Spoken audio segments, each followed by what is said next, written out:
सुल्तान की माँ उसके कमरे में पहुंच जाएगी और उससे कहेगी कि तुम अखाड़े में लड़ाई नहीं करोगे, तुम मुझसे वादा करो, मैं तुमसे जो भी मांगोगी तुम मुझे दोगे।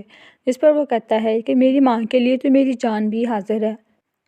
सुल्तान कहेगा कि आप सुल्तान की माँ कहती है, ठीक है बेटा, तुम्हारी जान अब मेरी है, लेकिन तुम्हें मुझसे वादा करना पड़ेगा कि तुम अखाड़े में लड़ाई नहीं करोगे। जिस पर वह दंग रह के खड़ा हो जाता है और हैरान हो जाता है कि ये मेरी माँ मुझसे क्या कह रही है। मैं एक पहलवान हूँ और पहलवान का बेटा हूँ। ये मुझे कैसी बात कर रही है कि मैं अपनी पहलवानी छोड़ के बुज़दिल बन के घर में बैठ जाऊँ, वो भी सिर्फ एक शख्स के डर से, क्योंकि जिससे इसकी लड़ाई होनी थी दस्तगीर से, वो नामी ग्रामी गुंडा है और इश्तिहारी है। इसके बाप को जब ये बात पता चलेगी तो वो बहुत ज़्यादा गुस्से में आ जाएगा और उसे कहेगा कि तुम एक पहलवान को, जद्दी पुश्ती पहलवान को उसकी पहलवानी करने से रोक रही हो।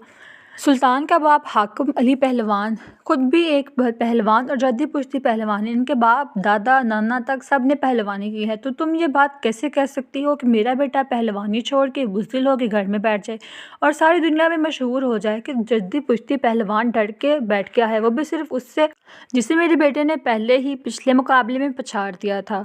इसका मुकाबला दस्तगीर के साथ होने वाला था। दस्तगीर जो इश्तिहारी है और 4 सालों से पुलिस इसके पीछे है। अगले दिन मेले का ऐलान हो जाता है। सब लोग मेले की तैयारियां करते घर से निकल पड़ते हैं। वो इस मेले का बहुत बेसब्री से इंतज़ार था, क्योंकि इस मेले में हर साल की तरह कुश्ती का मुकाबला होना था, वो भी नामी गिरामी पहलवान हाकिम अली के बेटे सुल्तान और दूसरी तरफ पहलवान दस्तगीर के साथ होना था। लोग इन दोनों की कुश्ती के लिए पूरा साल इंतज़ार करते रहे और ये लोग भी अपने बाप दादा की कब्र पर पहुंच जाते हैं। पहलवान और सुल्तान उसका बेटा सब मिल के दुआ करने के लिए मज़ार पे चले जाते हैं और दुआ करते हैं कि आज उनको कामयाबी दे अल्लाह और अल्लाह ताला इनकी आबरू इज़्ज़त को कायम रखे।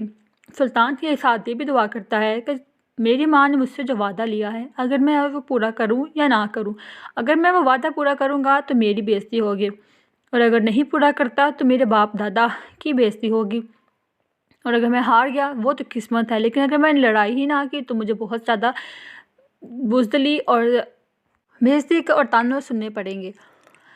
सुल्तान की लड़ाई दस्तगीर के साथ है। दस्तगीर जो बहुत ज़्यादा नामी गिरामी बदमाश था और इसको हाकिम चौधरी रियासत ने अपने अड्डे पर रखा हुआ था। चौधरी रियासत का अपना बेटा तो बाहर के मुल्क है, लेकिन उसने अपनी तरफ से पहलवानी के लिए दस्तगीर को रखा हुआ है। वो बहुत चालाक है, अपने बेटे को बचा के तो अपनी ज़ात को रिप्रेजेंट करने के लिए दस्तगीर को हायर किया हुआ है।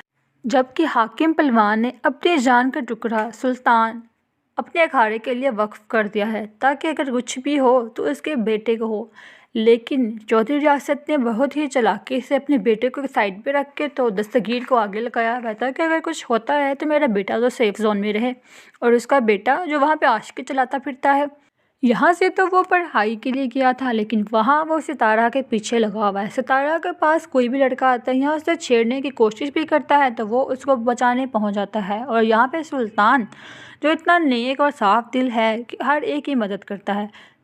सुल्तान और दस्तगीर दोनों ही बहुत ज़्यादा ज़ोरावर पार्टीज़ थे। इनका कुश्ती का मुकाबला देखने सितारा, रुस्तम और उसके बाकी सारे दोस्त पहुंच जाते हैं। रुस्तम जो चौधरी रियासत का बेटा है और महलुल निसा जो इसकी बीवी है, वो हर वक्त अपने बेटे के आने का इंतज़ार करते रहते, लेकिन वो वहाँ पे फैशन के आने का इंतज़ार करते रहते, लेकिन वो वहाँ पे फैशन के आने का इंतज़ार करते रहते, लेकिन वो वहाँ पे फैशन और पढ़ाई के नाम पे गुंडागर्दिश फैलाए बैठा है। महरुल निसा को हर वक्त अपने बेटे के आने की ही आस थी और वो वक्त आ गया था कि उसका बेटा अपनी दोस्तों के साथ पहुंच जाता है, क्योंकि ये लोग स्पेशल मेला देखने आए थे। अगले दिन जब मेला सज जाता है तो सितारा भी अपने बाकी दोस्तों के साथ मेले पहुंच जाती है। सितारा पैंट शर्ट की बजाय देहाती लोगों की तरह का लिबास पहन लेती है, यानी कि वो फ्रॉक और शलवार दुपट्टा सब ओढ़े मेले में पहुंच जाती है। वो इस ड्रेस में बहुत ज़्यादा खूबसूरत लग रही थी। वहाँ उसकी टक्कर फ़िरोज़ खान जो चौधरी हाकिम पहलवान का बेटा है उससे टक्कर होती है, और टक्कर आने के बाद वो गिर जाती है और फ़िरोज़ खान उसे अपनी बाहों में ले लेता है। वो बहुत हैरान होता है, दोनों एक दूसरे की आंखों में देख रहे थे और जाने ही जाने में इन दोनों के दिल में एक दूसरे के लिए घंटी भी बजी। लेकिन सितारा जो है वो रुस्तम की मोहब्बत है, लेकिन सितारा उसको मोहब्बत नहीं बल्कि दोस्ती के तौर पे एक्सेप्ट करती है। जबकि रुस्तम जो उसको अपने घर भी लेकर आया है वो तो इसको अपनी मोहब्बत के तौर पे ट्रीट करता है और यही ख्याल करता है कि शायद ये भी उससे मोहब्बत करती है। बाकी मेलों की तरह फ़िरोज़ खान के दिल में इस मेले में भी इस लड़की के लिए घंटी बजी। पिछले मेले में भी एक लड़की ने इसके दिल में घंटी बजाई, लेकिन इस दफ़ा तो इस लड़की ने हद ही कर दी। मेले में ये फ़िरोज़ खान को ये लड़की पसंद आ जाती है। बाद में जब पता चलेगा तो पता चलेगा ये रुस्तम की मोहब्बत है और रुस्तम इस बात को कभी भी बर्दाश्त नहीं करेगा। रुस्तम को जब पता चलेगा कि ये सीन हुआ है तो वो सितारा को फ़ौरन वहाँ लेने पहुँच जाएगा और उसको वहाँ से साइड पे लेके जाएगा। लेकिन सितारा फ़िरोज़ खान के दिल में जगह तो अपनी बना ही गई थी, तो वो चली जाती है उसके साथ। आने वाले एपिसोड में आप लोग देखेंगे कि किस तरह सितारा और फ़िरोज़ खान एक दूसरे के दिल में घंटियाँ बजाएंगे। रुस्तम की तरह फ़िरोज़ खान भी उसको शार्प गुंडों से बचाएगा। फ़िरोज़ खान ने इस नए करैक्टर में खुद को इतना स्लिम दिखाया है कि इसकी सारी पर्सनैलिटी ही डाउन हो गई है। पहले थोड़ी सेहतमंद था तो अच्छा लगता था, लेकिन फ़िरोज़ खान और उसकी बहन जो जुड़वा हैं उन्होंने इस ड्रामे में इन दोनों की काफ़ी मोहब्बत दिखाई है, जिस पर इसके माँ बाप का कहना था कि जुड़वा के दिलों में एक दूसरे के लिए नफरत होती है, लेकिन हमारे बेटे के दिलों में और बेटी के दिल में एक दूसरे के लिए इतनी मोहब्बत है। हाजरा जो हाकिम पहलवान की होने वाली बहू है वो सुल्तान से बहुत ज़्यादा मोहब्बत करती है और इन दोनों के दिल में एक दूसरे के लिए इतनी मोहब्बत है। और सुल्तान जो बाकी किसी से नहीं डरता, सिर्फ हाजरा से डरता है और हाजरा को ये बात बहुत पसंद आती है। एक इतना बड़ा पहलवान जो किसी और से डरता नहीं, मुझसे डरता है। वो उसको हलवा देने भी जब जाती है तो वो डर के उठ के बैठ जाता है और कहता है कि तुम क्या कर रही हो, तुम इस कमरे में क्यों आई, तुम्हें पता होना चाहिए, कोई देख लेगा तो हमारी इंसल्ट होगी। वो उसको बचा लेता है। और यहाँ चौधरी रियासत जिसका अपनी बीवी के साथ इतना बुरा सलूक है कि कुछ ना ही कहें तो अच्छा है।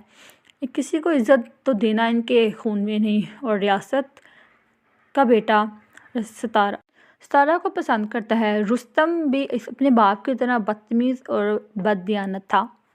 आने वाली एपिसोड बहुत ज़्यादा इंटरेस्टिंग होने वाली है। वीडियो को पूरा देखने के लिए हमारे चैनल को काइंडली सब्सक्राइब कर दें, वीडियो को लाइक एंड शेयर कर दें। कमेंट सेक्शन में अपनी राय का भी इजहार करें कि आपको ये प्रोमो कैसा लगा है। सितारा, रुस्तम और फ़िरोज़ खान इन सब के आने वाले एपिसोड में टकरार होगी और दूसरी तरफ सुल्तान और दस्तगीर के मुकाबले की वजह से पूरे शहर में हलचल मच जाएगी कि आखिर हुआ क्या है। रुस्तम सितारा को यूनिवर्सिटी में हर तरफ प्रोटेक्ट करता है, उसे कोई भी छेड़े तो उसको बचाने के लिए पहुंच जाता है। ये कहें कि उसका सेफ गार्ड दस्तगीर बहुत ही बदतमीज़ था, बिल्कुल रुस्तम की तरह ही। और सुल्तान उतना ही नेक दिल, सबकी मदद करने वाला और किसी की भी मदद करने के बाद उससे कहता था मेरे लिए दुआ करना, मैं पहलवानी के मुकाबले में जीत जाऊँ। फिर खान और सुल्तान अपने माँ बाप के बहुत ज़्यादा जिगर के टुकड़े हैं, बल्कि ये कहें कि इनके जान के टोटे हैं। इसका बाप अपने बेटों के लिए हर वक्त लस्सी शरबत कुछ ना कुछ बनाता रहता है और उसकी बहन अपने भाइयों से बहुत ज़्यादा मोहब्बत करती है। लोगों को ये लगता है कि पिछले साल की तरह आने वाले साल में भी सुल्तान दस्तगीर को पछाड़ देगा, लेकिन दोस्तों ऐसा नहीं होगा। दस्तगीर इस मुकाबले में जीत जाएगा और सुल्तान को बहुत ज़्यादा इंसल्ट और बेइज्जती का सामना करना पड़ेगा। इन दोनों में इस ड्रामे में इतनी ज़्यादा बॉडी शॉडी बनाई है कि सब लड़कियाँ इन पर फ्लैट हो चुकी हैं। इनकी कुश्ती का मुकाबला शुरू होते ही लोग इतने जोशो खरोश से शोर मचाएंगे कि ये दोनों जो हैं मुकाबला करते करते हार जाएंगे और सुल्तान को हारने का सामना करने के साथ साथ अपनी माँ का वादा भी याद आएगा कि इसने क्या कहा था, लेकिन वो बेचारा तो ये सब करने पे मजबूर था। यहाँ पर यह है कि शायद उस अपनी माँ की वजह से यहाँ से हार गया था और चौधरी रियासत इस बात की बहुत खुशी मनाएगा कि मैं जीत चुका हूँ। दोस्तों, ड्रामा सीरियल अखाड़ा बहुत ज़्यादा डिफरेंट और यूनिक स्टोरी है। आज तक पाकिस्तानी ड्रामों में इस तरह की स्टोरी नहीं दिखाई गई, सिर्फ फिल्मों तक ही अखाड़ा, पहलवानी ये सारे किस्से थे, लेकिन अब पूरे ड्रामा इंडस्ट्री को हिला देने के लिए अखाड़ा आ गया है। अखाड़ा एक ऐसा यूनिक ड्रामा है कि पूरी दुनिया में ये देखा जा रहा है और लोग इसको बहुत ज़्यादा पसंद कर रहे हैं, क्योंकि इश्क मोहब्बत के अलावा भी कोई लाइफ में और ड्रामा आ चुका है। और पाकिस्तानी ड्रामास के फ़ैन तो ये ड्रामा इतना ही पसंद है जितना कि मुझे पसंद आया है। ड्रामा बहुत ज़्यादा मज़े का, इसमें करेक्टर्स बहुत ज़्यादा हैं और ख़ासकर जो पहलवान हैं इनकी बॉडीज़ तो बहुत ज़्यादा अट्रैक्टिव हैं। इनकी बॉडी शाडी देख के तो लगता ही नहीं कि ये पाकिस्तानी ड्रामा है, ये तो बिल्कुल ऐसे लग रहा है जैसे इंडियन ड्रामा है, क्योंकि उधर इतना बॉडी शाडी बना के दिखाते रहते हैं, लेकिन पाकिस्तानी ड्रामों ने भी सबका रिकॉर्ड तोड़ दिया है। ये ड्रामा सारी पाकिस्तानी इंडस्ट्री को हिट करेगा और एक यूनिक स्टोरी की तरफ और यूनिक स्टाइल की तरफ लेकर जाएगा कि किस तरह हम इश्क मोहब्बत के साथ साथ इस तरह की चीज़ें भी दिखा सकते हैं जो हमारे माशरे का हिस्सा है, लेकिन हम लोग इस चीज़ को हाईलाइट नहीं करते। फिल्म्स जो थी मौला जट, उसमें अखाड़ा ये सब कुछ जंगल सब कुछ दिखाया गया, लेकिन ड्रामा में पहली दफ़ा ग्रीन टीवी ने अपने बाकी ड्रामास की तरह इस ड्रामा को भी यूनिक रखते हुए पहली बार पहलवानी कुश्ती सब कुछ दिखाया है और किस तरह लोग इस चीज़ की तैयारी करते हैं, एक्साइटमेंट में सब कुछ दिखाया है कि किस तरह लोगों को इस सब चीज़ों का मेलों का इंतज़ार होता है। और ड्रामा सीरियल अखाड़ा में सबसे मेन चीज़ जो उन्होंने मुझे पसंद आई वो ये थी कि उन्होंने मेले को भी रिप्रेजेंट किया, क्योंकि पाकिस्तान के ऑलमोस्ट सभी गाँव में मेला वगैरह तो लगता रहता है, लेकिन शहरों का में इस चीज़ कितनी रवायत नहीं, तो लोगों को मेले शेले का पता नहीं कि मेले में होता क्या है, किस तरह लोग एक दूसरे के लिए एक्साइटेड होते हैं, इस फंक्शन के लिए कैसे वो तैयारी करते हैं, लोगों को बच्चों को खासकर झूलों की हर चीज़ की कितनी एक्साइटमेंट होती है। ग्रीन टीवी ने अपने बाकी ड्रामा से इस ड्रामे को यूनिक रखा है ताकि कोई भी दूसरा चैनल इसको हिट ना कर सके। पाकिस्तान